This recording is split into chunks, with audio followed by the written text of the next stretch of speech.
Salam sejahtera buat kita semua.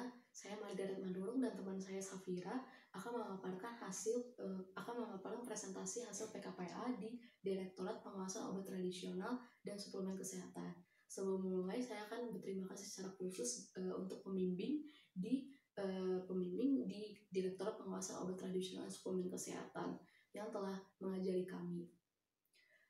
Pada presentasi ini ada 5 outline, yaitu latar belakang dan tujuan PKPA, kegiatan PKPA, teori dan pembahasan, tugas khusus yang diberikan, dan kesimpulan dan saran. Untuk latar belakang dan tujuan dari kegiatan PKPA ini sendiri, yaitu adanya kemajuan teknologi dan perkembangan jenis produk di bidang obat dan makanan, menuntut konsumen untuk lebih bijak dalam memilih produk obat dan makanan. Oleh sebab itu, masyarakat butuh sumber informasi yang tepat, akurat, dan terpercaya. Adanya BPOM, yaitu Badan Pengawasan Obat dan Makanan, sebagai lembaga yang tugasnya dalam mengawasi di bidang obat dan makanan sebagai informasi yang terpercaya untuk masyarakat mengenai keamanan suatu obat dan makanan. Tujuan dari kegiatan PKPA ini sendiri, yaitu peserta PKPA dapat memahami dan menjelaskan peran dan fungsi Badan Pengawasan Obat dan Makanan Republik Indonesia. Selain itu juga, peserta PKPA dapat memahami dan menjelaskan kegiatan dan fungsi dari Direktorat Pengawasan Obat Tradisional dan Suplemen Kesehatan. Kegiatan PKPA di Direktorat Pengawasan Obat Tradisional dan Suplemen Kesehatan ini diawali di Subdit Pengawasan Sarana Obat Tradisional dan Suplemen Kesehatan, yaitu di hari pertama kita mengikuti kegiatan bimbingan teknis Inspektur Obat Tradisional Suplemen Kesehatan mengenai CPOTB bertahap untuk UKAT dan UMOT. Di hari kedua kita diberi tugas untuk menginput data nomor sertifikat CPOTB bertahap untuk UKAT dan UMOT, dan di hari ketiga kita mengikuti pemaparan hasil inspeksi dari rangkaian kegiatan bimbingan Inspektur Obat Tradisional Suplemen Kesehatan mengenai CPOTB bertahap untuk UKAT dan UMOT. Dan di hari ketiga juga kita berdiskusi dengan Kasubdit dan Kasih di Subdit Pengawasan Sarana Obat Tradisional dan Suplemen Kesehatan. Kemudian di Subdirektorat Pengawasan Informasi dan Promosi Obat Tradisional dan Suplemen Kesehatan kita sudah menerapkan work from home atau WFA, sehingga kita diberikan tugas untuk mencari dan meng-capture iklan obat tradisional dan suplemen kesehatan pada e-commerce yang memanfaatkan isu corona dalam bentuk presentasi atau PowerPoint. Kemudian kita juga diberi tugas untuk mempelajari ketentuan iklan dan penandaan, mekanisme pengawasan iklan dan penandaan, serta bagaimana tindak lanjutnya.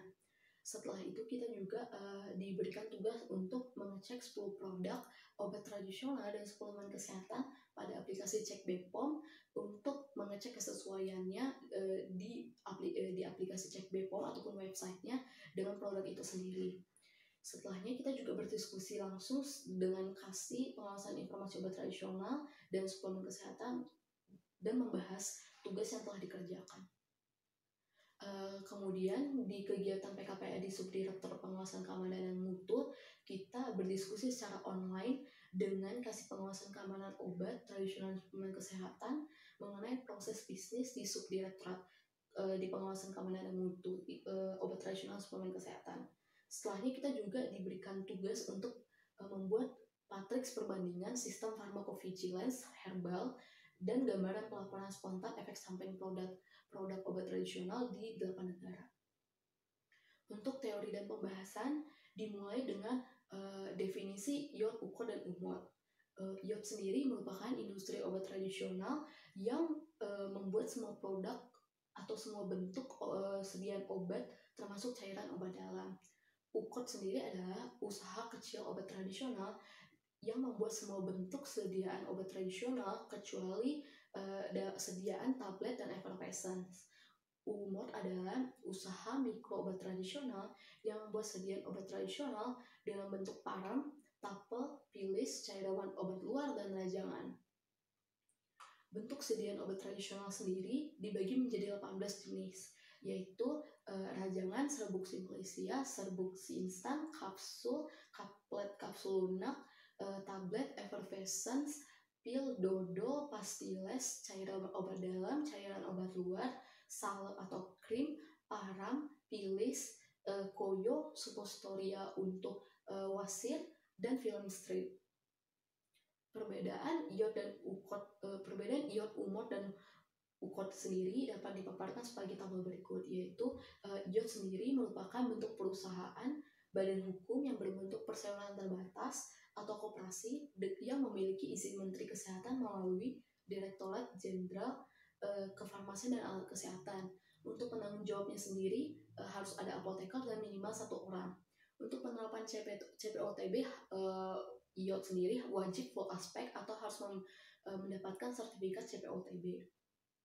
Untuk ukot, bentuk perusahaannya merupakan bentuk badan usaha yang memiliki izin usaha dengan izin Menteri Kesehatan melalui Kepala Dinas Kesehatan Provinsi. Untuk penanggung jawabnya bisa tenaga teknis kefarmasian atau TTK yang memiliki sertifikat pelatihan CPOTB, atau jika ukot itu sendiri memproduksi sediaan kapsul dan cairan obat dalam, harus penanggung jawabnya apoteker. Penerapan CPOTB-nya untuk ukot wajib CPOTB bertahap dan memiliki 3 tahap, yaitu tahap 1 dan tahap 2 dan tahap 3. Untuk umot sendiri merupakan bentuk perusahaan perorangan yang memiliki izin usaha dengan izin Menteri Kesehatan melalui Kepala Dinas Kesehatan Kabupaten atau Kota. Untuk penanggung jawabnya tidak dipersyaratkan, dan penerapan CPOTB-nya CPOTB bertahap, dan untuk umot memiliki CPOTB bertahap hanya 2 aspek, yaitu untuk penerapan CPOTB umot hanya 2 aspek, yaitu dokumentasi dan juga sanitasi dan higien.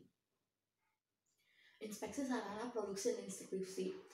Inspeksi ini bertujuan untuk memantau terhadap konsistensi si sarana produksi itu sendiri, iod, ukot ataupun umot, dalam menjalankan CPOTB ataupun CPOTB bertahap oleh si seksi inspeksi sarana produksi dan distribusi. Pengawasan ini sendiri dilakukan oleh Balai Besar, Balai, dan Lokapom secara rutin, yaitu 2 atau 3 kali dalam 2 atau 3 tahun sekali. Dalam melakukan inspeksi, petugas dari bagian pengawasan sarana tidak bertindak sebagai penyidik, namun hanya sebagai pengawas dan penilai. Apabila ada pelanggaran atau ketidaksesuaian pada sarana industri atau distribusi tersebut, maka si sarana distribusi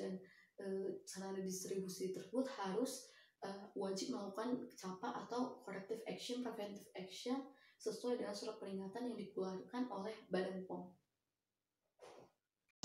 Selanjutnya, mekanisme pengawasan iklan dan penandaan. Mekanisme pengawasan iklan dan penandaan ini diawali dengan evaluasi dan verifikasi laporan. Kemudian ditetapkan keputusan hasil dari pengawasannya. Setelahnya, penyampaian surat peringatan terhadap pemilik nomor izin edar dan umpan balik pada Balai Besar, Balai atau Lokapom, pemantauan tindak lanjut dan pendataan dan pemantauan hasil pengawasan dan tindak lanjut. Pengawasan iklan dan penandaan ini dilihat dulu apakah produk tersebut itu memenuhi kriteria atau tidak memenuhi kriteria. Apabila tidak memenuhi kriteria, maka dilihat lagi apakah iklan dan penandaan produk tersebut ilegal ataupun tidak memenuhi izin edar, atau iklan tidak memenuhi kriteria per media per produk dan penandaan tidak memenuhi kriteria per NIE produk. Apabila iklan atau penandaan produk tersebut ilegal atau tidak ada izin edar, maka dilihat juga apakah sarananya ilegal atau sarana legal namun produknya tidak mempunyai izin edar. Nah, apabila sarana ilegal, maka dilanjutkan dengan pelaporan ke Deputi Penindakan Obat dan Makanan. Dan apabila sarana legal, maka dilakukan peringatan keras kepada pemilik nomor izin edar atau usulan pemeriksaan sarana dalam rangka pembinaan atau klarifikasi terhadap pelaku usaha dalam rangka pembinaan secara langsung.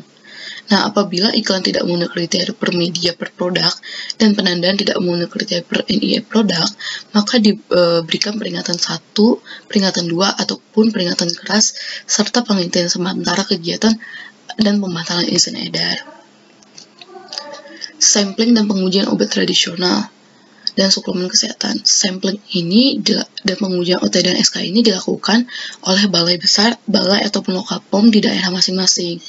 Nah, Badan POM sendiri bertugas untuk mengolah data, laporan sampling, dan pengujian yang telah dilakukan balai besar, balai ataupun lokal POM tersebut.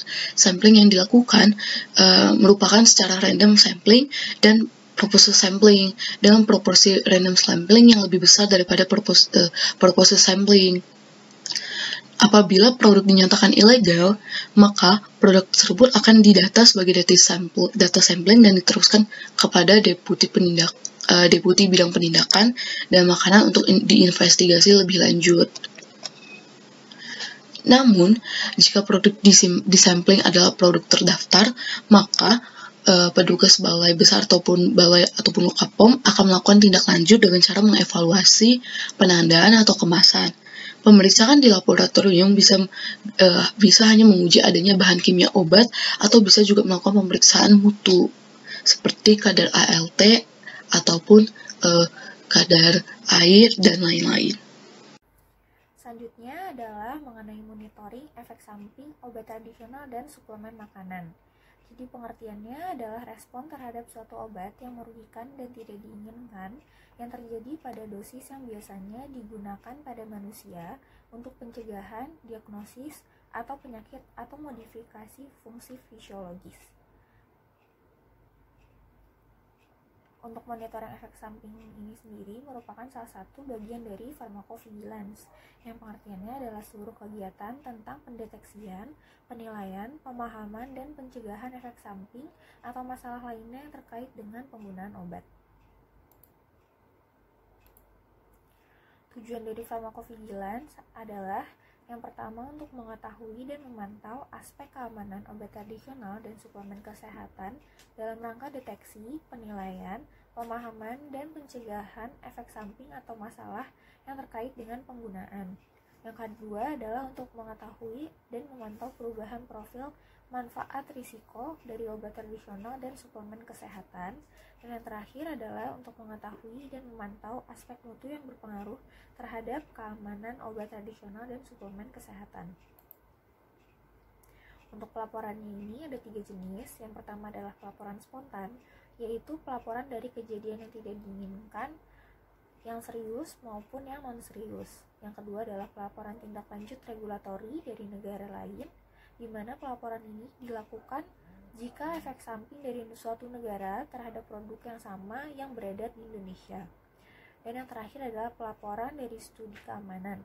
Pelaporan ini adalah untuk produk yang baru terbit nomor izin edarnya. Selanjutnya adalah penjelasan mengenai tugas khusus yang telah kami kerjakan. Yang pertama adalah tugas yang diberikan dari Subdirektorat Informasi dan Promosi bagian iklan, yaitu adalah untuk mencari dan mengumpulkan iklan obat tradisional dan suplemen kesehatan pada e-commerce yang memanfaatkan isu mengenai virus corona. Tugas ini dibuat dalam bentuk PowerPoint dengan menyertakan screenshot dan link iklan. Tujuan dari tugas ini adalah agar pelakunya dapat dilaporkan ke bagian yang berwenang sehingga akun dapat diperingati atau dinonaktifkan.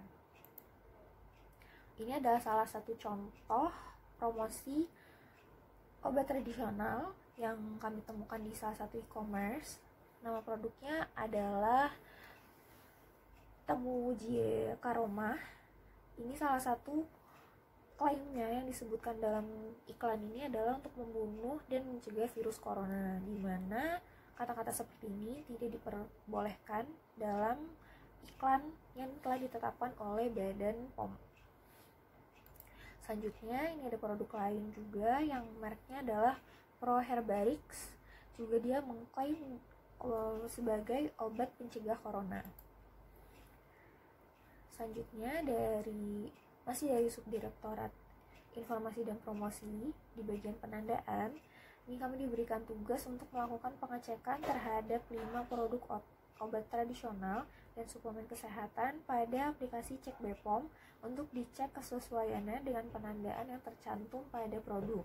Tujuannya adalah untuk mengetahui kelengkapan penandaan pada produk obat tradisional dan suplemen kesehatan di pasaran.